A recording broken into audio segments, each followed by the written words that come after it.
always be the one you wanna call when it's cold outside. I will always be the one that's right here standing by your side. Open up your heart and let me in. नमस्कार दोस्तों and welcome to my channel. कैसे हैं आप सब? उम्मीद है सब बढ़िया होंगे। तो आज जो हमारी सीबीएसई क्लास 12th है उसका जो हमारी मैथ्स की बुक का चैप्टर नंबर 5 है कंटिन्यूटी एंड डिफरेंशिएबिलिटी। तो हमने उसकी 5.2 तक की पूरी एक्सरसाइजेस कंप्लीट कर ली हैं। अब एक्सरसाइज 5.3 की चांस आ चुकी है। तो जो एक्सरसाइज 5.3 है इसके ऊपर जो बेस्ड कॉन्सेप्ट है वो आपका थोड़ा सा चेंज हो गया है। यहाँ पे थोड़े नए तरीके के फंक्शन आएंगे। इससे पहले आपने एक्सप्लिसिट फंक्शन से डील किया था, अब आपको इम्प्लिसिट फंक्शन से डील करना है। ठीक है, तो ये बेसिक आपको पता होना चाहिए, तभी तो आप इसको सॉल्व कर पाओगे। तो आज हम क्या करेंगे, एक्सरसाइज जो 5.3 है इसका इंट्रोडक्शन यानी कि जो इसका बेसिक है आज उसको समझ लेंगे अच्छे से, ताकि हम जो एक्सरसाइज है उसको बहुत ही आसानी से कर सकें। ठीक है, तो यहाँ पे आपने अभी तक कौन कौन से फंक्शन पढ़े हैं, अगर मैं समराइज करूं टोटली कि अभी तक आपने क्या पढ़ा है। ठीक है, तो आपने पढ़े हैं एक्सप्लिसिट फंक्शंस।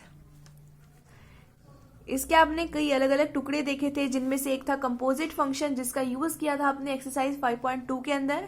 तो वो ऐसे फंक्शन थे जो क्या है एक्सप्लिसिट फंक्शन के अंदर आते हैं। ठीक है, यानी कि ऐसे फंक्शंस जिनके अंदर क्या कर सकते हो, जो भी आपको एक फंक्शन गिवन है आप क्या कर सकते हो, उसकी पूरी की पूरी वैल्यू को y के टर्म में लिख सकते हो, यानी कि एक वेरिएबल को आप दूसरे वेरिएबल के फॉर्म में लिख सकते हो, उसे आप कहते हो एक्सप्लिसिट फंक्शंस। ठीक है, इसका एग्जाम्पल भी देती हूं, सबसे पहले इसकी डेफिनेशन बता देती हूं।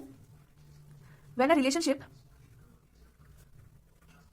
Between x and y is expressed in a way that it is, अब ध्यान से देखना कि क्या लिखने वाली हूं मैं। ठीक है, यही जो मेन है आपका फोकस जो है हमारा एक्सप्लिसिट फंक्शन होते क्या है वो अब से स्टार्ट होगा। It is easy to solve for y and write y is equal to fx। हम क्या कर रहे थे, गिवन फंक्शन को y के इक्वल मान रहे थे है ना। हम क्या कर रहे थे, fx is equals to y कह लो या फिर y is equals to fx कह लो, हम ऐसे फंक्शंस को लिख रहे थे। अगर आपके क्वेश्चन में गिवन था, अगर आपके क्वेश्चन में क्या गिवन था, अगर आपको बोला था कि जैसे आपको दे रखा है साइन एक्स, आपको क्या करना है, इसका डेरिवेटिव फाइंड आउट करना है, तो हम y is equals to sine x मान रहे थे है ना, याद आ रहा है। तो मेनली आप क्या कर रहे थे, y is equals to f x equal to करके लिख रहे थे कि y के इक्वल एफ एक्स आपने गिवन फंक्शन को माना था। तो हम करते क्या है एक्सप्लिसिट फंक्शंस के अंदर, when a relationship between x and y is expressed in a way that it is easy to solve for y, यानी कि x और y के बीच में इस तरीके से एक रिलेशनशिप बनाकर इस तरीके से एक फंक्शन गिवन होता है कि आपके लिए काफी आसान होता है कि आप पूरे जो फंक्शन है उसके लिए y को सॉल्व कर सको, यानी कि जो y है उसके इक्वल पूरे फंक्शन को लिख सको, या फिर कह सकते हैं y की वैल्यू को फाइंड आउट कर सको। ठीक है, जैसे एग्जाम्पल देती हूं मैं। अगर आपको बोला है x minus y minus pi is equal to 0, अगर मैं यहाँ पे बोलती हूँ कि ये जो आपको वैल्यू दिखाई दे रही है, क्या आप यहाँ से y की वैल्यू फाइंड आउट कर सकते हो, क्या आप इस फंक्शन को एक्सप्रेस कर सकते हो in the way of y, क्या आप y के फॉर्म में इस जो एक्सप्रेशन है इसको एक्सप्रेस कर सकते हो। ठीक है, क्या आपका आंसर होगा हाँ हम कर सकते हैं। क्यों? क्योंकि आपको दिखाई दे रहा है y के टर्म में इस पूरे एक्सप्रेशन को लिख सकते हो। कैसे लिखोगे, y is equal to x minus में पाई, इस तरीके से हम क्या कर सकते हैं y के फॉर्म में इस फंक्शन को लिख सकते हैं। तो ये क्या हो गया, y is equal to f x, ये गिवन फंक्शन हो गया और ये हमारा y हो गया। इसी तरीके से अगर मैं आपको कहती हूं, अगर मैं आपको कोई और फंक्शन दे देती हूं, जैसे कि मान लो अगर मैं आपको दे देती हूं cos x y is equal to x plus में y, अब क्या करोगे आप, अगर मैं बोलती हूँ अब मुझे y इज इक्वल्स टू करके पूरी इक्वेशन को y के फॉर्म में लाके दिखा दो, तो आप बोलोगे भाई ये कैसे करें हम। ज्यादा से ज्यादा आप यहाँ पे क्या करोगे, आप कर सकते हो cos x y minus x is equal to y, आप बोलोगे y की वैल्यू तो फाइंड आउट कर दी, मैंने तो कर दिया भाई y के फॉर्म में इस गिवन एक्सप्रेशन को एक्सप्रेस, लेकिन यहाँ पे आपको y दिखाई दे रहा है, हाँ जी दिखाई दे रहा है, तो ये y के टर्म में कैसे एक्सप्रेस हुई, ये तो नहीं हुई है ना। तो यहाँ पे आ जाता है एक हमारे माइंड में क्वेश्चन मार्क। ठीक है कि भाई अब ये कैसे करें, हम ऐसे फंक्शंस को क्या करें, हम जो एक्सप्लिसिट फंक्शन थे इनको तो हमने कर दिया था y is equals to f x के फॉर्म में और हमने इनको इजीली सॉल्व कर दिया था।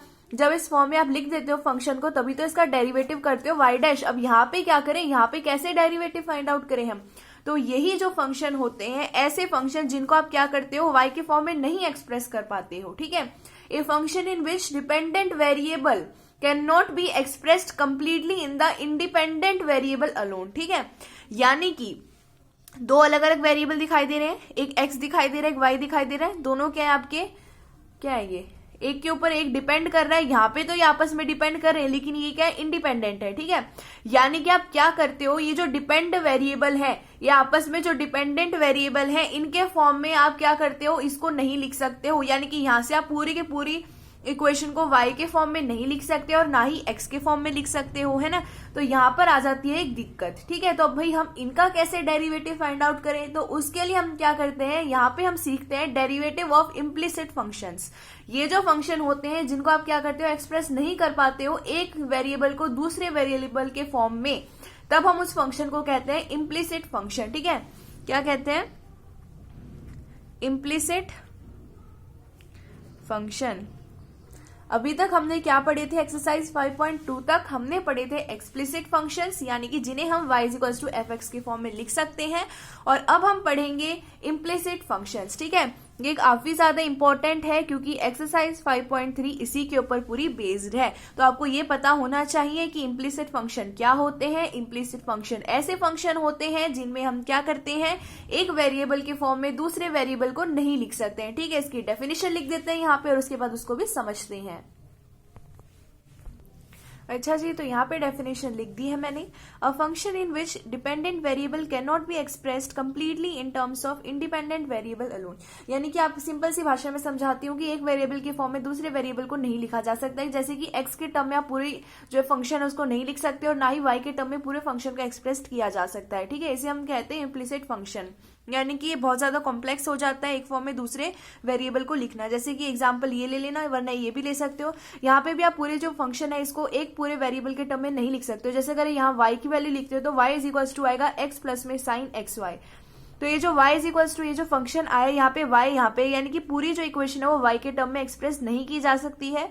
उसी तरीके से x के टर्म में भी एक्सप्रेस नहीं की जा सकती है, ठीक है। तो ऐसे फंक्शन को हम कहते हैं इम्प्लिसिट फंक्शंस, ठीक है।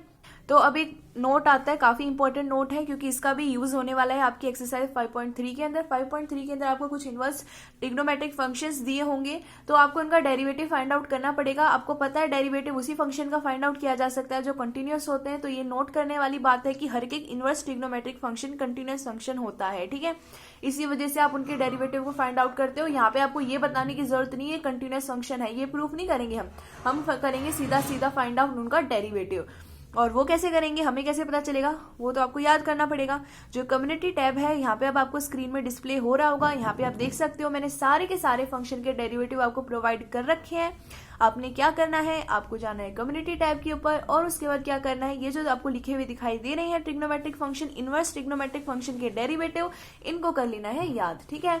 तो यहाँ तक हमने पूरा का पूरा बेसिक समझ लिया है एक्सरसाइज 5.3 का। तो क्या था इसमें एक तो मेन था आपका इम्प्लिसिट फंक्शन और दूसरा ये था कि इनवर्स ट्रिग्नोमेट्रिक फंक्शंस क्या होते हैं, कंटिन्यूअस होते हैं, इस वजह से इनका डेरिवेटिव फाइंड आउट किया जा सकता है। बाकी ये जो स्क्रीन के ऊपर आपको डिस्प्ले हुए थे जितने भी ट्रिग्नोमेट्रिक फंक्शन, इनको याद कर लेना, मतलब इनके डेरिवेटिव को याद कर लेना और बाकी जो फंक्शन होते हैं इनके भी डेरिवेटिव को याद कर लेना, ताकि जो कैलकुलस है वो आपके अच्छे से बेसिक जो है उसका क्लियर हो जाए और आपके ग्रिप में भी आ जाए अच्छे से कंटिन्यूटी और आपका डिफरेंशिएबिलिटी, ठीक।